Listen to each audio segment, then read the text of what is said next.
toutes et à tous, on est au Computex, on est chez Ozone, on va faire un tour des nouveaux produits qui nous intéressent. On va aller faire un petit tour du côté des casques pour commencer avec le nouveau Plankton. Ce n'est pas pour donner à manger aux baleines, mais c'est un casque sans fil, stéréo avec micro, donc on pourra retirer. On a des petites piles à l'intérieur ici. Là on a un système pour le sans fil avec des petites piles également, et on pourra changer les oreillettes. Ça sera livré avec du tissu ou du Sky, à vous de choisir. Ensuite on a les prototypes des 3 nouvelles souris qui vont arriver très prochainement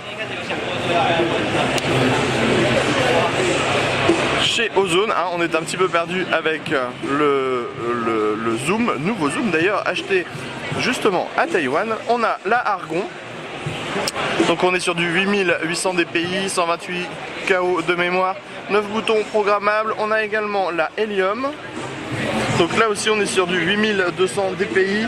On pourra customiser les formes, c'est-à-dire qu'elle sera livrée avec différentes formes sur les côtés. On le voit, il y a des vis et donc on pourra s'adapter au mieux à votre main. Et on a ensuite la Neon. Là aussi on est sur un capteur de bonne qualité avec du 6400 dpi, 128 KO de mémoire et 8 boutons programmables. On voit qu'il y a les formes un peu pour tout le monde, un peu typé Zowie, un peu typé Razer et un peu typé, allez, on va dire Thermaltake.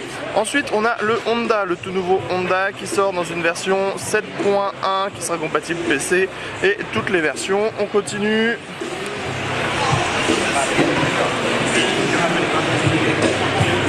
Avec les Blades, donc ça c'est du clavier à 30 €, donc c'est disponible en noir, en blanc. On n'est pas sur du mécanique, bien sûr. On a également les nouveaux tapis de souris, à savoir on cherche le mot, c'est les Gamer Series. On a la version un petit peu bleue pour les joueurs de LoL et on a la version un petit peu jaune pour les gens qui préfèrent les FPS. On ne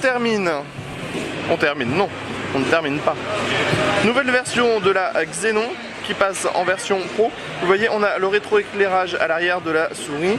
On a 2 boutons maintenant sur le côté, ce qui est un réel plus, et toujours un Avago 3500 dpi. Excuse me. Tu me confirmes 40? Alors là on a le Strike Pro, c'est un nouveau clavier mécanique qui est plutôt assez joli. Alors on voit, on a un rétroéclairage orange sur les touches gaming et rétroéclairage rouge sur le reste des éléments. Au niveau du prix on nous a parlé de 40 € mais on n'y croit pas trop. Enfin on a le Phonom, un nouveau casque 5.1. On est sur un prototype. On était chez Ozone. On était chez Ozone. Et chez Ozone, nous avions également les girls. Sur ce, on vous dit à bientôt.